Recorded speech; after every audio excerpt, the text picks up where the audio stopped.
Ah, c'est bon. Désolé, désolé, désolé, désolé. Attends, on va mettre le flash. Désolé, désolé, désolé, encore désolé. On a toujours des problèmes techniques avec le téléphone. Voilà, comme j'ai pu expliquer auparavant, voilà, c'est un petit jeune qui a été tabassé par la police nationale lors d'une interpellation qui s'est mal déroulée. Le jeune, en se débattant, il a un mauvais réflexe, il a mis un coup de tête à un policier. Ensuite de là, les policiers dont le véhicule au commissariat l'ont violenté et aujourd'hui, il est incarcéré. C'est une réalité. Il est en détention provisoire. Il aura un jugement qui a été reporté au 25 janvier. Maintenant, pourquoi on est là? On est là vraiment pour fustiger le comportement de la police nationale dans nos quartiers. On est là vraiment pour pointer du doigt un phénomène grandissant, c'est que des policiers délinquants, racistes ou haineux sévissent dans l'institution policière.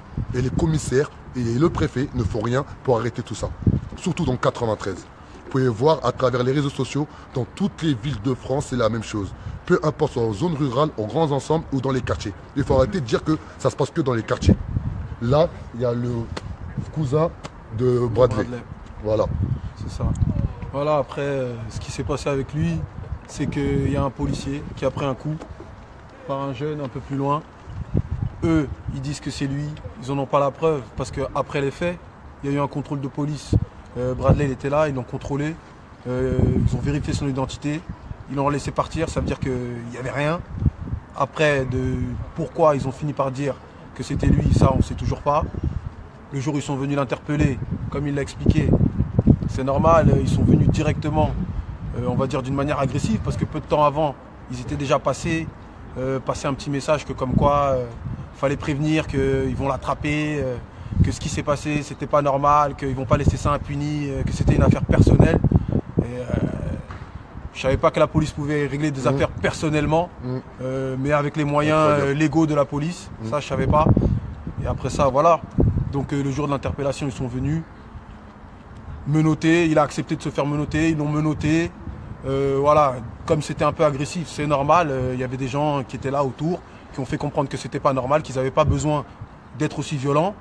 Eux, ils vont dire qu'ils se sont fait frapper, mais personne ne s'est fait frapper chez eux. Les gens les ont juste calmés parce que c'est normal, ils n'ont pas interpellé quelqu'un comme ça. Surtout quelqu'un qui accepte de te suivre, qui accepte de te faire menotter, bah tu le sors calmement, tu le montes dans la voiture, tu l'emmènes au commissariat. Enfin, maintenant eux, ils te le chahutent un peu, ils te le secouent un peu de tous les côtés, ils sortent les matraques, ça s'agite.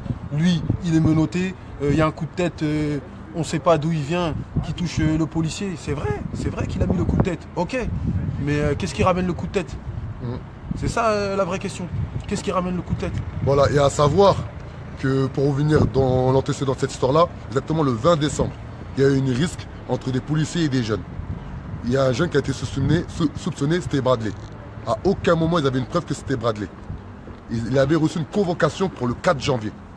Il a été interpellé exactement le 2 janvier. C'est ça.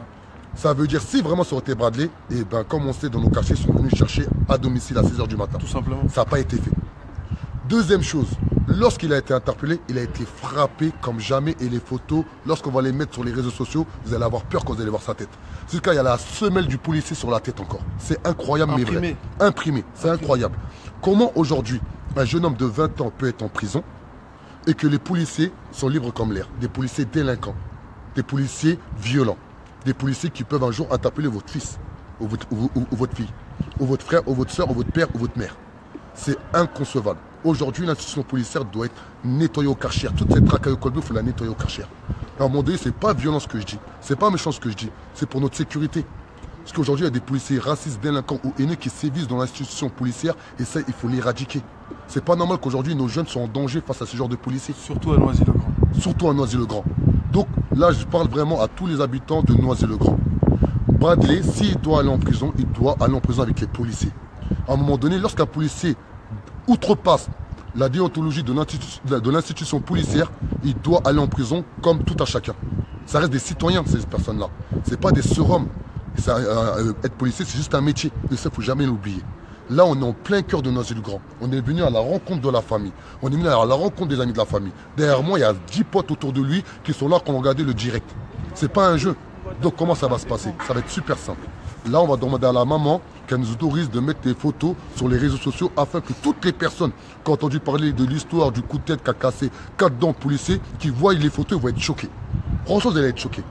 Ensuite de là, nous allons essayer d'interpeller le commissaire de Noisy-le-Grand qui nous explique comment ça se fait qu'il y a des policiers qui peuvent tabasser comme ça des jeunes. Si le commissaire de Noisy-le-Grand ne veut pas répondre, on va se mobiliser devant le commissaire de Noisy-le-Grand. On va appeler tous les médias qu'on peut appeler afin de dénoncer ces policiers délinquants qui sévissent sans avoir ne serait-ce une réprimande. C'est incroyable mais vrai. Si Bradley il va en prison, on veut que les policiers vont en prison. On ne peut pas être plus simple. Si Bradley il va en prison, on veut que les policiers prennent 2 fois plus que Bradley. Car ils sont assermentés. Car ils ont une formation. Car ça reste des policiers qui doivent être exemplaires. S'il y a une justice. S'il y a une justice. S'il y a une justice. Et à un moment donné, si cette justice, ça se fait pas, elle doit se faire par la population. Et réveillez-vous. C'est pas normal qu'aujourd'hui, sur les réseaux sociaux, on s'habitue à ces violences policières. La révolution est en marche et personne ne peut l'arrêter. T'as un dernier mot quand même? J'espère que vraiment on aura la justice parce que, voilà, comme il dit, c'est malheureux que ce soit la population qui doit se mobiliser pour qu'il y ait justice.